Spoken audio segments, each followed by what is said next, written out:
Oh, oh.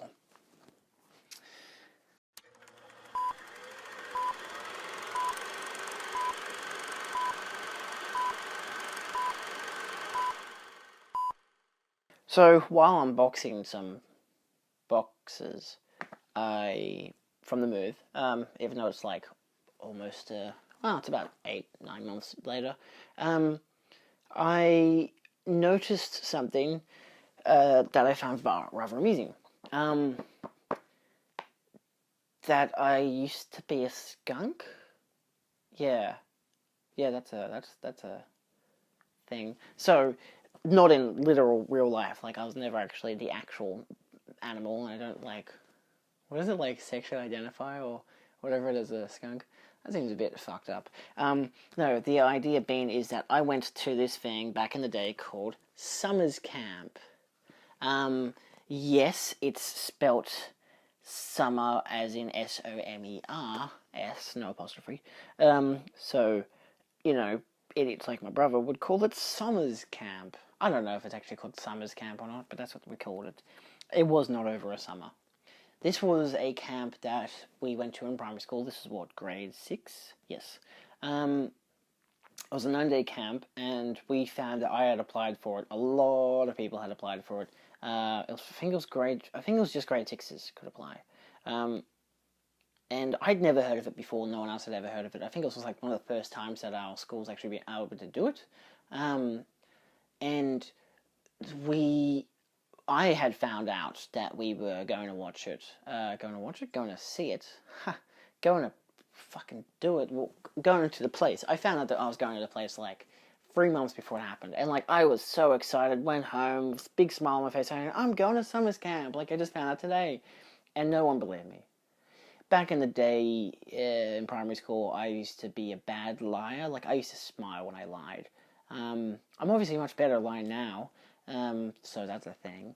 And so no one believed me at all, and I was really disappointed, because, like, I obviously knew why they thought I was lying. And, yeah, in, like, a month or two later, you know, it's officially announced that I'm going to Summer Camp, but they're like, wow, you really weren't lying. I'm like, I fucking told you I wasn't lying. I mean, I wouldn't be surprised if I actually said it like that, but still. So I packed up and everything and went to Summers Camp, 9-day trip. And there was only a few of my friends from primary school. It was like maybe 20 of us going. They were very small groups, very limited, which is disappointing. But the idea was that you make new friends there. And of course, the year before high school, it kind of helps because some of these people could go to your high school, and for me, I had a number of them go to my high school, which was very good. It's one of those things of you can point out the idiots from the non-idiots, which is good, so, you know, that stuff. So what I was wanting to get to, in my group, I won't really look at the people's names. I was very young. This was 2010, so this is 9 years ago. I was 12. I was 12 years old. Or maybe I was 11 at the time and turning 12. I don't remember. No, I was 11 turning 12, I believe, because I turned 12 in October and 13 in October next year. I remember year 7 not very fondly, and not very much of it, too. I can't say not very fondly. Year 7 is kind of lame for most people as it is. This is one thing I can show. I don't even know how. I'm going to have to flip the dial here. Hey, look at me. Look, I can do stuff. I was climbing and stuff. I don't even know what that said. That is my handwriting right there.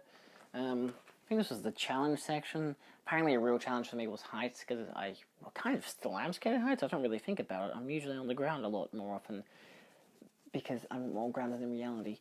Kind of ironic there, because I'm a wannabe filmmaker. And we had a lot of stuff. That was like one of the only things I wrote about. The other one was called Feeling Good. I feel good in calm places, being prepared for something, and completing many activities. Okay, so I feel good in completing activities, and if I know what I'm doing. Wow, that actually hasn't changed. So, skipping through a lot of the other, like, this mostly this book is like, look, it's the weather, and, you know, shit like that. It's like, be smart, and then do activities. It's the kind of, like, book that you get. it's an activity book in its own right.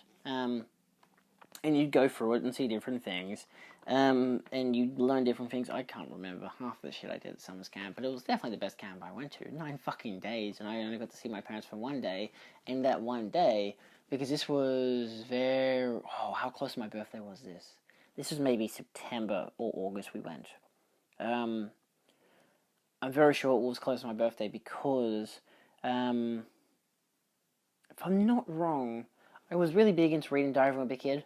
And I was reading the first book, and I remember when my parents came along, I'd finished with reading the first book, really easy reads, obviously, and when my parents came along, they brought me the second book. I remember it was on my bed, I was reading the second book, and they gave me the third book. I can't remember, all I remember was that there was a pillow that left the book under my pillow or something. I'm like, oh my god, look, it's the new Diary of a Big Kid book, I can stop talking to people. Yeah. There's also a page here where it's called Summer School Camp. You're gotta write yourself a letter to other people, to other campers who they will never read it, and of course they can't actually send it because it's literally a part of the fucking book. So let's have some fun reading that before we get to me being a skunk, because I haven't set up even the context for that yet. So this says, Dear Lucky Camper, my handwriting isn't too dissimilar to this right now. Summers is awesome, don't be afraid at all, go to your full potential. I don't know who the fuck told me to write it like this. I may have been really inspired at the time, God knows. Complete what you can while you have a chance, because if you are scared, then you won't complete anything. So do everything and you will have the best camp ever. There are no grammatical errors in that sentence whatsoever, totally not. From Julian, P.S. Beware of the ghost chickens, because on like one of the first nights we went for a bushwalk or some shit, and they're like, oh, there's fucking ghost chickens or something. There was like a tunnel and stuff. They was telling, camp story, horror stories, literally the most cliche thing you can get at a camp. Most of the other stuff was pretty, in the book at least, is pretty meh. Like there was a crossword and stuff that I never finished. There was a word search. Haha, I did the word search. Hey. I did that. Couldn't find art somehow. How did I not find art? I'm not looking for that. I don't think there's much in terms of anything else interesting in the book until I get to what I'm going to get to. There was a spooky house where you got to see a lot of different animals and stuff. I think there was like a farm there, kind of. I know it had a big ass flying. I'm very sure it had a big ass flying fox. So that's cool and all. Yeah, don't need to show people details about who they are and whatever. Then there's this page called Summer's Concert Review. Unfortunately, I didn't add in the part of who did my makeup, what my performance rating was, draw a picture of yourself on stage. Trust me, I can remember every minute of it. Then there's also a part that says, Children of Summer's Camp were treated to an entertaining concert on blank night. The character of blank from the skit blank was performed by blank. Obviously, I meant to write this kind of bio by myself, so let's kind of try and fill it in. So, what night was it done on? There was a calendar in here somewhere. Do I know where the calendar is? I believe it's day 7, because it was evening activity concert. That may have also been a day where we pushed the bikes and I flipped over and ripped my shirt in half. I think that was summer's camp. Yeah, because by that stage I'd learned how to ride a bike. Yes, I'm filming a video now. Can you go away? Thank you. It was, my parents had tried to teach me how to ride a bike for a long time. By grade 5, I still hadn't learned how to. We went to camp in grade 5. Everyone else was going for the bike rides and whatever. And I really wanted to ride a bike. I think this was our first camp, like grade 5 camp, then grade 6 camp, then summer's camp if you're lucky. And then, of course, you got your high school camps and whatever. And those were mostly just for socializing and either not really getting drunk. We're never legally allowed. That sucked. Unless... doesn't matter. So I learned how to ride a bike at grade 5 camp with my replacement teacher because the teacher I was meant to have that for the second half of that year went to, it was either Canberra or Canada because their mother was sick. I don't remember which one it was. I don't think I'll ever find out. The teacher I had as a replacement, Christine, taught me how to ride a bike. This is after several years of my parents trying to teach me how to ride a bike, to the point that they bought me a bike for like my 6th or 7th birthday, and I was in the hallway and they were like, look, it's a bike, and I was so sick I did not give a shit. That was an interesting birthday. And I could never learn how to ride the bike. They kept trying to teach me, and I just couldn't do it. I just kept falling off and hurting myself, and I was pathetic and clumsy, so yeah. But I learned how to ride a bike.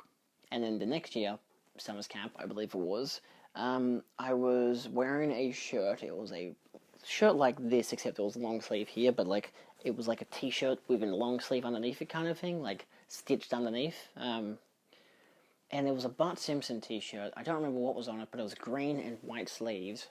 And one day I was we all went for the big bike ride around the park, around the camp, big ass camp.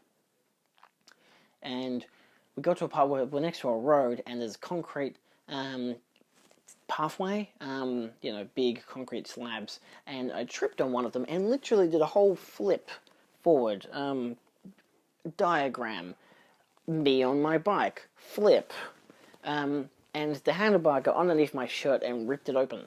And I fell over, and I was last on the track, one of the last ones on the track because I was not very strong legs, because again, hadn't really ridden a bike much before then. And even though by that stage I was kind of riding to school every day, but it was like a 5-10 minute ride, it wasn't much. And I think I was even riding a scooter at that stage. I don't know. No, that was the year before. Anyway, a lot of stuff in my brain right now. I'm getting there.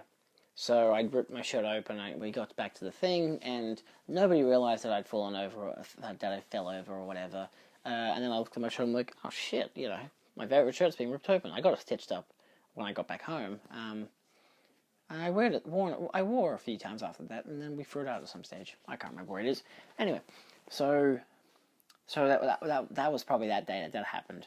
So night 7, whatever. The character of, let's say, the skunk, from the skit, fucked if I know what the hell the name of it was. I dare to smell it. I don't know. Was performed by myself.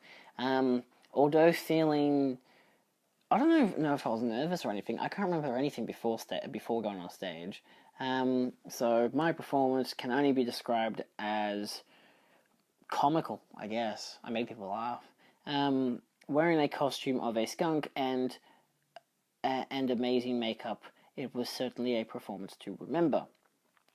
I do have a picture, and I will show you at the end, because I want to tell you what the skit is first. Gotta save the best till last. So pretty much the idea of it was I was the skunk. There were 3 people at like a bus stop waiting for the bus. They were all bored. I think it was 2 guys and 1 girl. And they're all bored and they're like, oh, it's so boring here. When is the bus gonna come? That kind of generic shit. Very small skit. And they're like, they wanted to get entertained, but there's nothing there to entertain us. And so then I come out, and there's a hole, how there's like a trapdoor hole on the stage. I come out dressed up as like a fucking skunk, and I don't think I made any noises. I think I looked at them, and I just jumped into the hole. And so they're all like, what the hell was that? And they're like, I think it was a skunk. And obviously from that they process, okay, skunks are smelly, but there's also a hole. So they're like, okay, let's entertain each other. Whoever can stand there the longest wins, First guy, so that they all take the bet. First guy goes in. It's not about what you win. It's about how it happens, I guess. First guy goes in, and he jumps in, and then he jumps out immediately. It's like, oh god, that stunk like death, They literally jumped in the hole. I waved, then they jumped up. Second person did the exact same thing, come out and they're like, nope, I can't stand it, can't even stand a second in there. Third guy jumps in, and same thing happens, so they all cannot stand even a second in there, so no one wins. So they're like, well, that was kind of boring. Maybe we can get someone in the audience, plays the meta card, to do it, to see if they can stay in there the longest. And so they call, and so all the kids are like, "Oh my god, do it, me," and they get a teacher to do it because, they're dicks. So the teacher comes up on stage, nice lady, comes up on stage, and they're just like, go in the hole and see how long you can survive in there for. And she's like, okay. So she climbs into the hole, and I have to give her my own spiel. I'm like, okay, the deal here is that you're meant to stink more than me. So I'm meant to go out there and be like, oh god, it killed me, and then I just die. And that's the joke. And she's like, oh, okay, cool. So we wait in there a few more seconds, and I climb out, and I'm just like, oh, acting level 100. And I literally just die there on stage, just like going, I think I went like this, and it's like, as you do, on your back, arms up in the air, face like this, tongue out, eyes closed. So I didn't see much of the audience. I do remember a vague shadow of it all. And they all laughed and cheered, and that was the end of the performance. The teacher got out, everyone applauded her, everyone applauded me, everyone applauded the other three. It was all good, all fun and games. That was the end of the story. That was the whole skit. And I'm making a fucking video out of it, mostly because of this beautiful image here. Yeah, that's a beautiful image. Dun dun dun dun. There, right there. Look, it's me. I'm a skunk. 10 out of 10. Thank God I made this video. So that was me being a skunk for like 3 minutes on stage. It was fun. The flying fox was over a giant cavern. That was pretty cool. And that's about it. Yeah, it's a good time. Pretty memorable camp, So yeah, if you, I guess, like this, like, share, and subscribe for more. If you want more kind of stories about random, kind of interesting, maybe, events of my life, well, you're in luck, because I've got another one coming up in like 2 minutes, because I was on TV once. Ho! Now I have to release this one first. God, I make it so exciting, don't I? That video will come out in like a few days. I don't know. It's uni season now, so I don't know how often I can record, and so releasing videos is going to be a fucking nightmare. So yeah, thanks for watching, and goodbye.